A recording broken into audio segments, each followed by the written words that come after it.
James Gunn is one of those rare talents in Hollywood who has worked on both Marvel and DC projects. Hi, my name's Zach, and today we're going to rank all 5 DC and Marvel movies directed and written by James Gunn.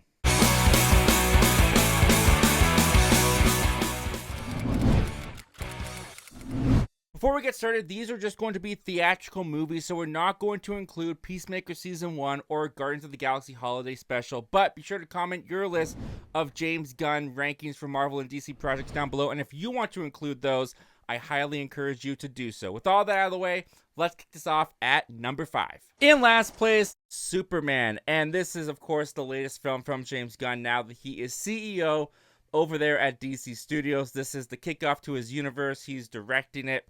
He casted it. And when it comes to the cast in this film, I think James Gunn did a great job casting across the board. Rachel Brosnahan was a great Lois Lane. On top of that, Nicholas Hoult as Lex Luthor was so deliciously fun to watch as this maniacal madman, just evil person. David Cornsweet as Superman is a very earnest, he's a very positive and in some ways innocent and naive Superman, but in that, David Cornsweet brings a lot of likability to the Superman character. They are, for me, what kind of carry the film overall. The action in here is pretty fun. Gunn definitely knows how to make an entertaining film, but I also feel that this is probably Gunn's sloppiest work when it comes to the script, where it just feels like he cram-packed it with a lot of ideas and characters and places he wants to go and things that he wanted to see in a Superman film. He just kind of threw everything and the kitchen sink into it. And for me, that caused for a plot that kind of felt all over the place at times to me. He doesn't hold back from going full comic book with this film. And for that, he throws out some outlandish ideas, outlandish visuals, and just places where this film goes, and he doesn't hold your hand, he doesn't prepare you for it, he just lets you experience it. And at times that really did work for me, and at other times I found myself being pulled out of the movie because it just got a little bit too weird too fast for me. But I can totally acknowledge this is a very entertaining film. I myself was very entertained. I do like this film. I just feel like it has a lot more shortcomings than I personally wanted it to have. It could go up, it could go down on further rewatches. At the moment, I've only seen the film once, but that's where I land with Superman on this list at the moment. I still think it's good, it's just not great.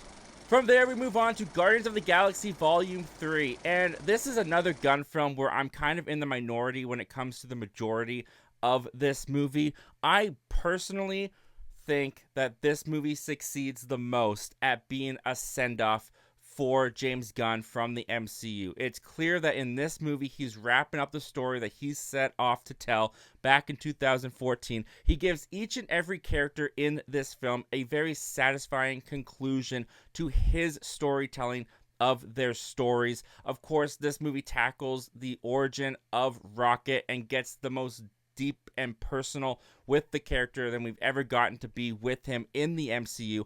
And all of that stuff in this movie I feel works tremendously well. But at the same time, all the other things going on in Guardians of the Galaxy Volume 3 with the cast of Guardians going out trying to save Rocket, at times it does kind of feel like a point A to point B type storytelling. I feel like the jokes in here do fall the flattest of all of the Guardians films. There's a couple characters in here that, because this is in the Marvel Cinematic Universe, it's got kind of the curse of being in the Marvel Cinematic Universe where things happened in a previous movie that the director might not have wanted to happen for his movie, and that's the case here with Gamora, where it's pretty clear that James Gunn did not plan or want Gamora to be killed off in Infinity War, and now they've got a replacement Gamora from another timeline that Gunn has to wedge into the film and figure out how she works so Zoe Saldana can end the trilogy with the rest of her castmates. And for me, that was the hardest wedge that's in this film, and I do think that Gunn had a little bit of a struggle to figure out how to make it work. Eventually, he does make it work. I think he ends the character's story at a pretty satisfying place, just like the rest of the characters. But I can't help but wonder what Gunn really wanted to happen with this character had the MCU not killed her off in Infinity War. In that way, this feels like the most compromised of Gunn's visions in the Marvel Cinematic Universe. I still really like this film. I still really enjoy it. But even when I first saw it in theaters, I came out feeling like it was the weakest of the Guardians films. And I still feel that way, unfortunately, today. Which kicks off our top 3 with Guardians of the Galaxy Volume 2. And at times, I find that I like this one even more than the first Guardians of the Galaxy. The cast here just feel like they really click into their characters coming off of that first film. I feel like James Gunn's humor in this strikes me the hardest personally. There's so much abundance of jokes in this film that at times it can be a little overwhelmed with jokes, but the majority of the jokes in here make me laugh. So while I'm laughing, I'm having a really great time with this film. Another thing I really like about Guardians of the Galaxy Volume 2 is while it's not super heavy story driven, it's very character driven because Gunn goes deep into these characters' insecurities and traumas and pasts that he brings to light in this film a lot more, where you see how this adopted family of the Guardians of the Galaxy really does bring out the best of every single character in the Guardians of the Galaxy. We get a lot with Yondu and Rocket on a side quest going on with the Ravengers in this film, where I feel like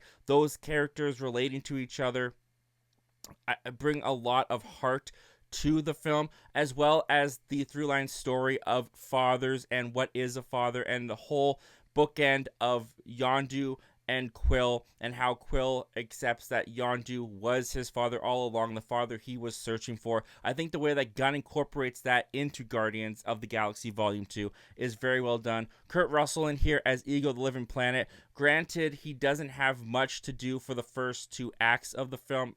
You could even argue he doesn't have much to do in the 3rd act of the film. But I enjoy Kurt Russell's performance, and I think that he works very well within the story for the themes that James Gunn is trying to tell about fatherhood. I think it's a gorgeous looking film. I love the action sequences. I love the color grading, the color palette in this film. There's a couple of James Gunn mean-spirited moments in here that may not work the best in the MCU or even in a Guardians film, but for the majority of this film, this is a Guardians sequel that I was hoping to experience after I watched the first Guardians of the Galaxy back in 2014. Which brings us to our runner-up in Guardians of the Galaxy, the MCU game changer that James Gunn brought in 2014. And it's really funny to think back to when Guardians of the Galaxy was coming out in the landscape of the MCU. The MCU at that point felt like it could do no wrong, and then here comes James Gunn wanting to introduce a talking tree and a talking raccoon in a space opera type film. Everybody was confused. Everybody was scratching their heads. How on earth is this going to work in this grounded, real-world feeling Marvel Cinematic Universe? And then they went out and casted Chris Pratt, who was not a household name by any means. He was on Parks and Rec on, I think it was ABC Primetime TV. You got a wrestler who wasn't really known for acting with Dave Bautista. There was a lot of weird elements that it seemed like this movie was going to be Marvel's first flop. And then the movie came out and just blew everybody away with just how fun and refreshing it was, not only to the MCU, but to the comic book genre, where James Gunn takes the magic that he is able to infuse into ensemble films and just makes you fall in love with this misfit cast of characters. It is so irreverent. It is so funny. James Gunn's humor in this, being in the Marvel Cinematic Universe, works so well, while at the same time telling a very compelling story of these misfits in this huge galaxy in the Marvel Cinematic Universe, where you've got the Kree Wars going on in the background. It becomes a prison escape film at one point, but at the core of the movie is a story about found family that James Gunn just is able to do so well. He brings colorful characters to the screen, makes you fall in love with them, and he did it for the first time in the Marvel Cinematic Universe, and for me personally, because this is my first experience with James Gunn as a filmmaker. This is the very first James Gunn movie I ever saw, and the minute the credits roll, I knew that this was a man who was a director I was going to love for quite some time if he was able to keep this kind of thing up. And fortunately for us, he was. But that brings me to my personal number 1, and that for me is The Suicide Squad. The journey to the Suicide Squad is such a fascinating story for James Gunn, where he was working on Guardians of the Galaxy Volume 3. In fact, he was being set up to be Kevin Feige's second-hand man, kind of controlling and guiding out the cosmic area of the MCU, which in phase 4 and 5 we've kind of seen they've struggled with, because James Gunn was supposed to be in that spot. But because of resurfaced tweets with a campaign from people on Twitter to get him fired, it worked. Disney let him go. Warner Brothers swooped him up, and eventually he did the Suicide Squad. Then he was able to go back and finish Guardians of the Galaxy trilogy before becoming the head of DC Studios, now Marvel Studios' main competitor. It's a fascinating story, but it all starts here with the Suicide Squad, where Gunn is able to take what the magic that he brought to Guardians of the Galaxy, apply it to these now misfit group of criminals, but in a completely unhinged R-rated James Gunn experience. When you watch all of James Gunn's films back to back, like I did this past month, and you get to the Suicide Squad, this is like everything that James Gunn has done has built up to, where it's got the crazy violence and at times inappropriate humor that Super has. It's got some body horror elements like from Sinister when it comes to Starro. It's got the found family type theme going on in here like Guardians of the Galaxy, and it's very much a comic book movie, also like Super and Guardians of the Galaxy. But James Gunn is able to just go full on Gunn with this film, where it is filled with his unfiltered sense of humor, his unfiltered irreverence and love for the comic book movie genre. He also brings so much likability to these otherwise unlikable characters. The rivalry going on throughout this entire movie between Peacemaker and Bloodsport is some of my favorite parts of the entire movie, and leads to the darkest joke in the film as well, when they kill the camp of rebels that they actually are going to be fighting with.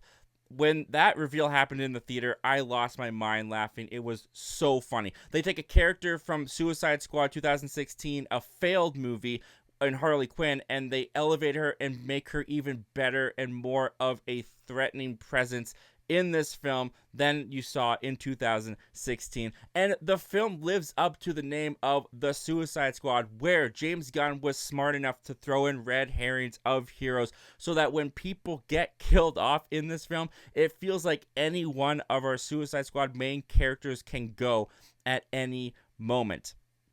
It's a film where you can tell that James Gunn poured everything he had into it, because he truly believed his career was going to be over after Guardians of the Galaxy Volume 3 and everything at Disney fell apart due to the resurfaced tweets. This was his redemption. This was his second chance. He took it. He ran with it. And in my opinion, he created his most entertaining and most James Gunn film he's ever made. And for that reason, at the moment, The Suicide Squad comes in for me as my number one favorite James Gunn movie.